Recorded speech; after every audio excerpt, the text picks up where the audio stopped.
Welcome to the Jester News, arse of gravy. Let's talk about the Sandyford Clinic in Glasgow.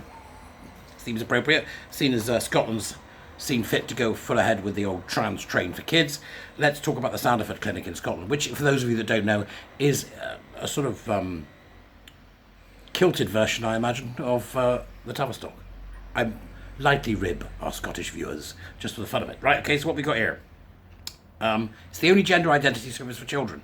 Funny that, isn't it? Sounds like the Tavistock in that respect, doesn't it? It sounds like it, no? What's happened is there's been a leakage. Not that kind of leakage. Behave.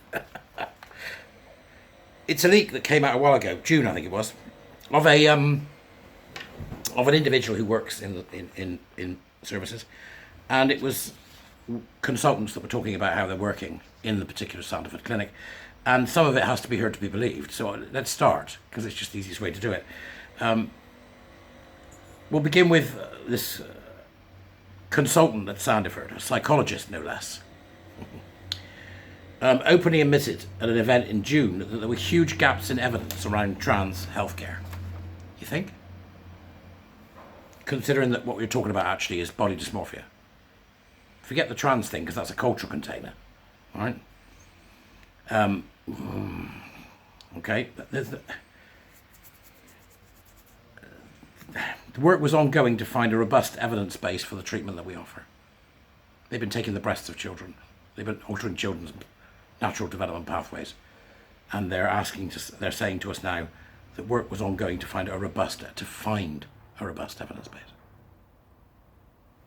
For the love of God, who does this without having a robust? I can't. We're seeing the same thing that happened at the Tavistock.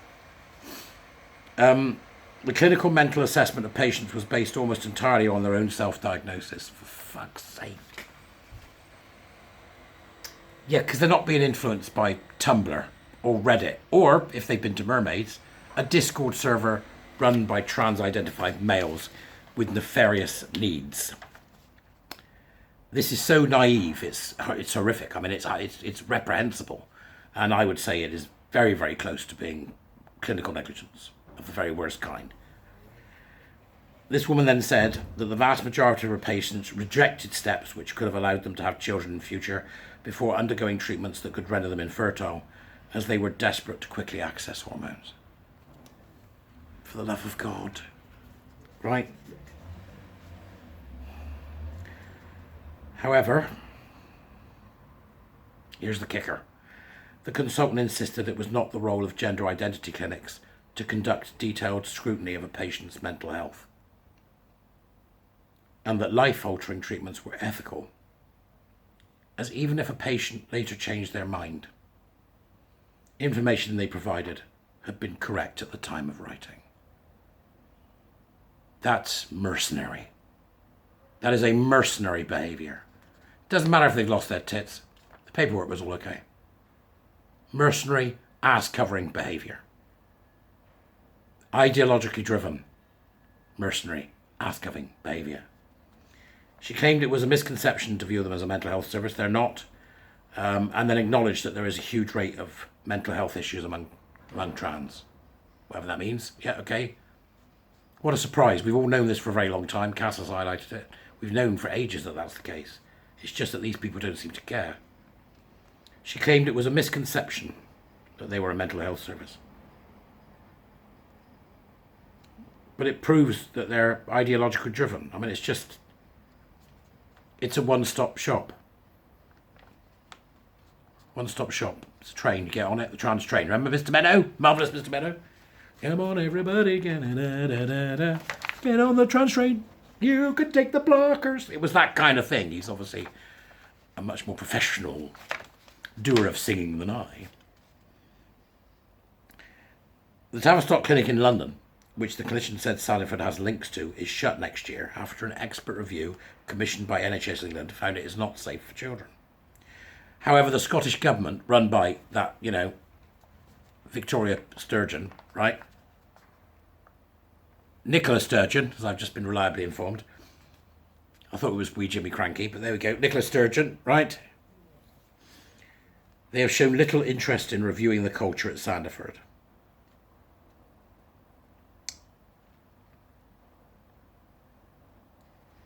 And what they've done is they've allowed ministers and health service officials have allowed trans activists to help shape policies and treatment pathways based on an ideological belief system in a soul-like entity that enters the flesh sack, which is a gender identity which was coined by a bloke called John Money, who butchered a child and then got that child to perform sexually with its sibling while he watched. What do they need to shut this place down? What do they need? Entire thing's built on falsehood. We then have mention of the most marvellous individual, Sinead Watson. Hello, Sinead. I don't know whether you watch me. Friend of Ricky Tulip, as you know. Sinead, who's a former patient at Sandyford, considering legal action against the clinic for a double mastectomy in their 20s. She was not interrogated anyway. She was given no help. There was no warning. And then we have the rather marvellously named Trina Budge from For Women Scotland. And I imagine Budge is the last thing she's going to do, right? Scottish women.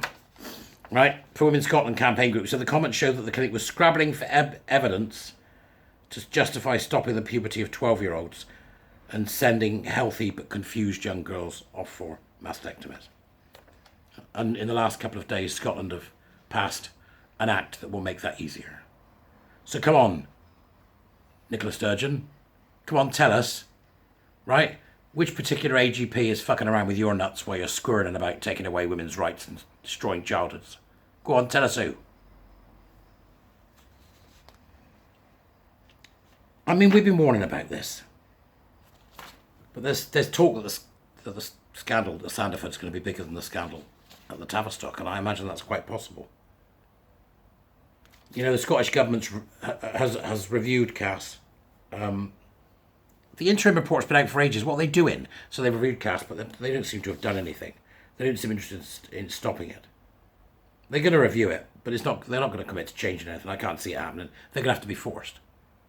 Which hopefully Rishi's changes and the Equality Act will make the law they pass null and void, as I mentioned in other videos. There was an online webinar that was organised by an NHS clinical network which examines how to manage offenders with mental health issues. Participants were offered an overview of the service that Sandyford provides. The cultist, suggested the term biological sex was not used at the clinic. Unreality incarnate. And we have a flesh sacrificing cult in our health service. The unreality of it all is insane. No biological sex. The staff instead referring to people being assigned male at birth or female at birth with the usual language that you would expect from the worshippers at the altar of gender identity ideology. And all it takes to be referred is one mental health assessment, and they'll yeet your teats for you. Sacrificing young people. That's what it feels like. Does it feel like that to you? Tell me in the comments. Does it feel like that to you? That's what they're doing. The Scottish Parliament passed this damned law yesterday which makes it even easier to keep this gender identity crap running.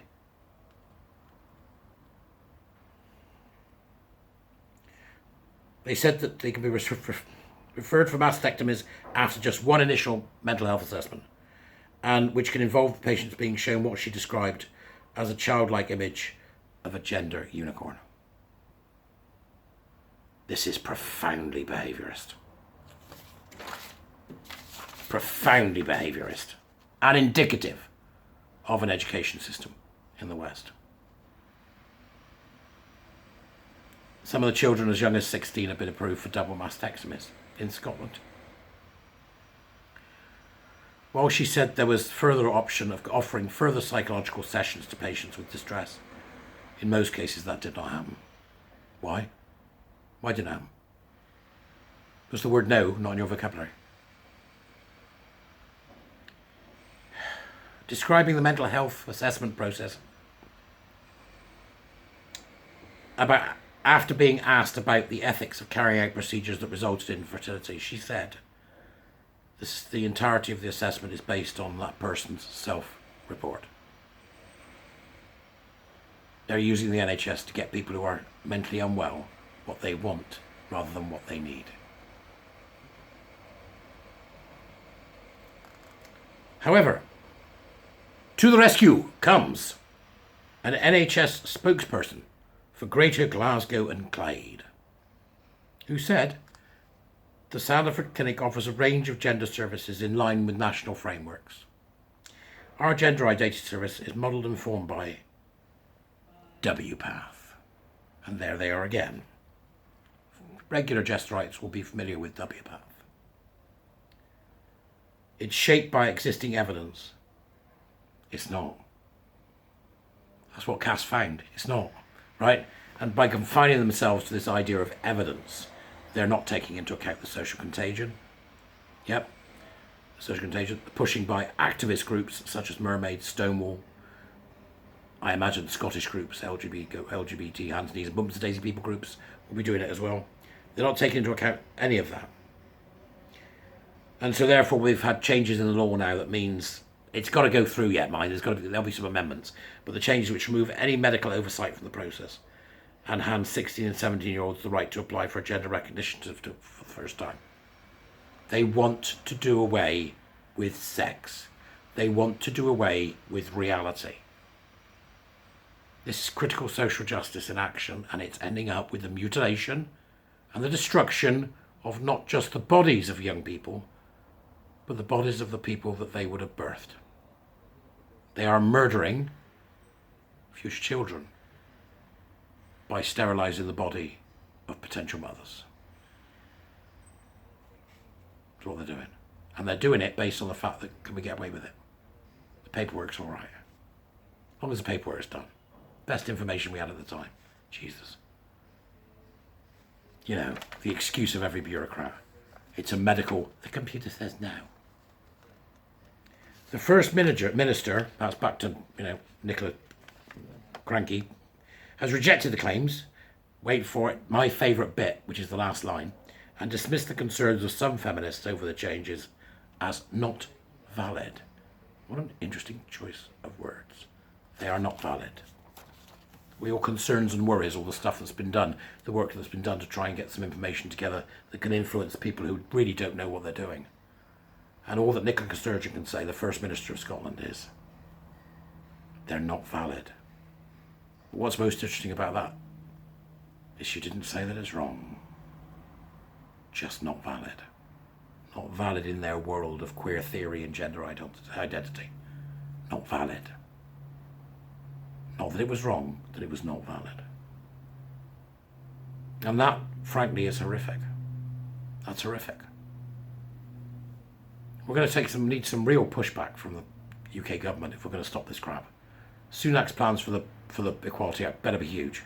They better be big enough to do away with this, and then eventually put away with the Gender Recognition Act, which is only there to stop same-sex people from getting married in the first place. We don't really need it. Nobody cares what you wear. Nobody cares if you have long hair, bit of makeup. I don't care. Just don't go around thinking you're a woman when you're a bloke. Don't go around thinking you're a bloke when you're a woman. What's your problem? Right? Stop doing it. You're like a fucking idiot.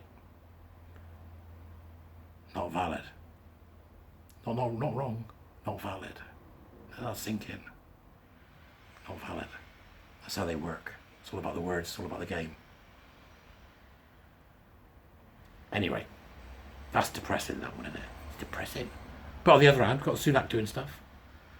Yep, we've got things happening all over the damn place at the moment. And I think it's important that we stay on top of this, because even if we get what we want, which is legislate the nonsense out, they aren't going away. It's like my warrior teacher said to me the other night, is our job nearly done? I was like, are you completely insane? No, it's going to take us 15 years to unpick this. What are we going to do about all the people that fell for it? Want to pretend like they didn't? What are we going to do about all the people that are mentally deranged by this crap? That are going to think that they're unwell when they're not? They just need to intellectually grow up. No, we've got a lot of work to do. A lot of work. And the team is helping with that. Now come and be one. Come and be a warrior teacher. Buy me a coffee. I'm doing the last bits again. Buy me a coffee, be a warrior teacher. Subscribe to my Patreon. I'm going to try and do some live YouTube stuff. Where you can say hello while I'm doing it. I thought that might be fun. And apparently you can pay to have this and pay. Might be another way to raise a few bob and see if we can keep going. I want to be able to do this full time. It's going to take, still a lot of work to do to get to that point, I can tell you. But I want to do it full time. I want to start focusing on education for people so they understand exactly how dangerous critical social justice is. And with your help, I can do it. Anyway, that's enough for now. That's a little small one. So, go away. It's been fab to speak to you as usual. Let me know how you get, what you think in the comments. Subscribe, do the usual. Other than that, have a grand day, folks. I'll see you soon.